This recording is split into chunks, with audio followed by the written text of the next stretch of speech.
So এখন আমাদের প্রজেক্টে জাস্ট হাতে গোনা কয়েকটা ফাংশনালিটি বাকি আছে। তার ভেতরে প্রথম যে ফাংশনালিটিটা আমি ইমপ্লিমেন্ট করতে চাইতেছি সেটা হচ্ছে ইনক্রিজ ফাংশনালিটিটা। তো কোনো একটা আইটেমের কোয়ান্টিটিকে বাড়ানোর জন্য এখানে আমি একটা বাটনকে অ্যাড করছি। সেই বাটনে ক্লিক করলে যেন সেই আইটেমের কোয়ান্টিটিটা বাড়তে থাকে, সেটার একটা ব্যবস্থা এখন আমাদের করতে হবে। সো আমার প্রথমে একটু কোডটাকে পর্যালোচনা করা উচিত। So cart item dot JS এ চলে আসবো এবং এখানে আমরা সেই বাটনগুলোকে রেন্ডার্ড হওয়া অবস্থাতে দেখতে পারতেছি। সো আমাদের ইনক্রিজ বাটনের জন্য আমি একটা অন ক্লিক অ্যাট্রিবিউটকে অ্যাড করতে পারি, যেটার ভেতরে আমি ডিসপ্যাচ ফাংশনটাকে কল করব, যেমনটা আমি ক্লিয়ার কার্ড বাটনের জন্য করছিলাম, almost same to same. So এখানে আমি অন ক্লিক অ্যাট্রিবিউটকে নিয়ে নিব একটা অ্যারো ফাংশন, এবং এই অ্যারো ফাংশনের কাজ হবে ডিসপ্যাচ ফাংশনটাকে কল করা। কিন্তু আমি ডিসপ্যাচ ফাংশনকে কখনো আমাদের এই কম্পোনেন্টে নিয়ে আসি নাই। সো আমাদের এখানে ইউজ অ্যাপ কনটেক্সটটাকে ব্যবহার করতে হবে ডিসপ্যাচ ফাংশনটাকে নিয়ে আসার জন্য। সো এখানে কনস্ট ডিস্ট্রাকচার করব এবং ডিস্ট্রাকচারের পর একটা ইকুয়ালস টু দিতে হবে এবং ব্র্যাকেটের ভেতরে আমি লিখে দিব ডিসপ্যাচ। তাহলে আমি ডিসপ্যাচ ফাংশনটাকে পেয়ে যাব এবং আমি এখন ডিসপ্যাচ ফাংশনটাকে কল করতে পারি। এবং কল করে দেওয়ার পর এটার ভেতরে অবশ্যই একটা অবজেক্ট দিতে হবে। টাইপ অ্যাট্রিবিউট তো একেবারে ম্যান্ডেটরি, এবং এখন আমি এখানে একটা অ্যাকশনকে দিতে চাই। সো আমাদের এইটার জন্য অ্যাকশন কি হবে, জাস্ট এটার নাম আমি দিয়ে দিলাম ইনক্রিজ। এবং আমাদের ইনক্রিজ অ্যাকশনটা দিয়ে দেওয়ার পর আমাদের অবশ্যই সেই আইটেমের আইডিটা দরকার পড়বে, না হলে আমরা স্পেসিফাই করবো কেমনে ভাই যে কোন আইটেমের ভ্যালুটা আমাদের বাড়াইতে হবে, তাই না? সো এই কারণে আমি একটা পেলোডকে নিয়ে নিব এখানে অ্যাট্রিবিউট আকারে, এবং পেলোডের ভেতরে আমি একটা অবজেক্টকে নিয়ে নিতে পারি, যেটার ভেতরে আমি আমাদের আইটেম ডট আইডিটাকে পাস করে দিতে পারি। এবং এখানে একটা এরর দেখাইতেছে, এররটা কি, একটা কমা দেওয়া উচিত ছিল। আই হ্যাভ নো আইডিয়া কমা বলতে এখানে কি বোঝানো হইতেছে। ওপস, সরি, আমি এখানে কোনো অ্যাট্রিবিউট দেইনি।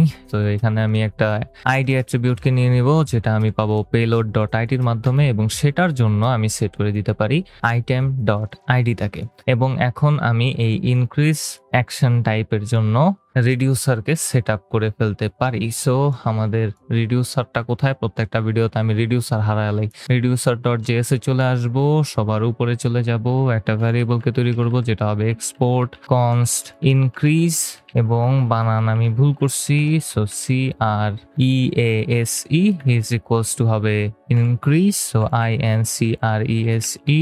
আমি কার্ট আইটেমসে একটু ফেরত যাব, আমি জাস্ট হারাই ফেলতেছি গেলে সবকিছু পাই। কার্ট আইটেম ডট জেএসএক্স, এবং এখানে আমি ইনক্রিজ ভ্যারিয়েবলটাকে নিয়ে আসতে পারি। সো ইনক্রিজ ভ্যারিয়েবলটাকে জাস্ট অ্যাড করে দিলাম, এন্ড আমি এখন রিডিউসারটাকে সেট আপ করে ফেলতে পারি। প্রথমত আমাদেরকে যে কাজটা করতে হবে সেটা হচ্ছে আইডি অনুসারে আমাদের ওই প্রোডাক্টটাকে অথবা আইটেমটাকে খুঁজে বের করতে হবে। তারপর সেই আইটেমের যে কোয়ান্টিটি অ্যাট্রিবিউটটা আছে সেটাকে যদি জাস্ট আমি এক করে বাড়ায় দিই, তাহলেই কিন্তু কেল্লাফতে কাজ হয়ে গেল, তাই না? সো আমি আমাদের স্টেটের ডাটা অ্যাট্রিবিউটের ভেতর দিয়ে ম্যাপ চালাবো, এবং ম্যাপ মেথডের ভেতরে আমরা জাস্ট চেক করব প্রত্যেকটা আইটেমের আইডি, এবং সেটা যদি আমাদের পেলোড ডট আইডির সমান সমান হয়, তাহলে আমরা ওই আইটেমের কোয়ান্টিটিটাকে এক বাড়ায় দিব, এবং সেটাকে রিটার্ন করে দিলে আমি নতুন একটা ডাটা অ্যারেকে পেয়ে যাব, এবং সেই অ্যারেটাকে আমি এখন সেট করে দিতে পারি, রাইট? সো আমি নিচে জাস্ট আমাদের অ্যাকশন চেকটা করব।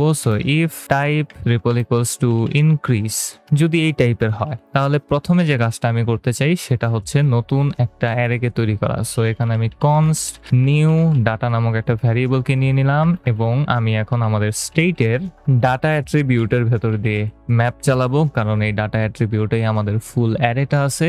এবং ম্যাপের ভেতরে আমি একটা অ্যারো ফাংশনকে পেয়ে যাব, এবং এইটার প্যারামিটার আমি দিয়ে দিতে পারি একটা আইটেম, কারণ আমি প্রত্যেকটা এলিমেন্টকে পাবো।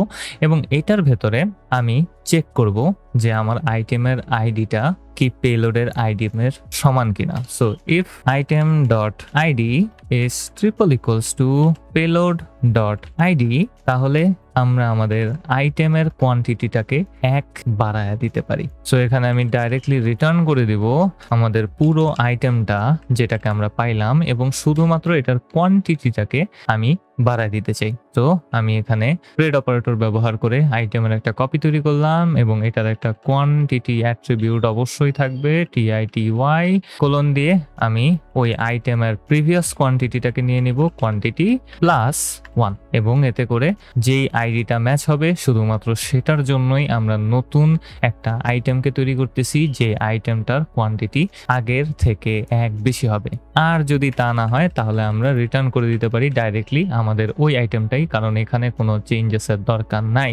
তো আমাদের নিউ ডাটা তৈরি হয়ে গেছে, এখন আমরা এই নতুন ডাটাটাকে সেট করে দিতে পারি। সো রিটার্ন করে দিব একটা অবজেক্টকে যেটার ভেতরে আমাদের পুরো স্টেটটা থাকবে এবং আমাদের ডাটাটা চেঞ্জ হয়ে যাবে নিউ ডাটা অ্যারেটা।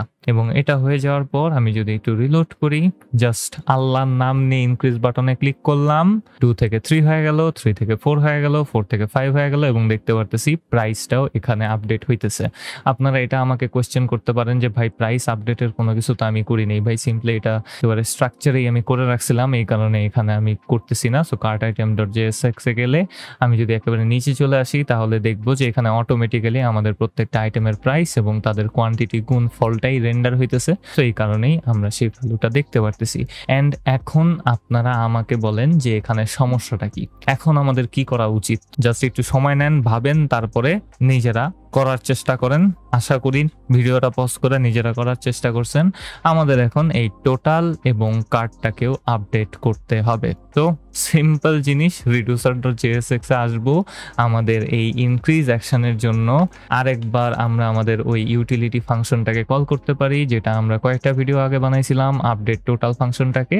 তো কনস্ট এখান থেকে ডিস্ট্রাকচার করব total price comma total items equals to আমাদের আপডেট টোটাল মেথডটাকে এখানে ব্যবহার করব এবং এটার ভেতরে নিউ ডাটা অ্যারেটাকে পাঠিয়ে দিব।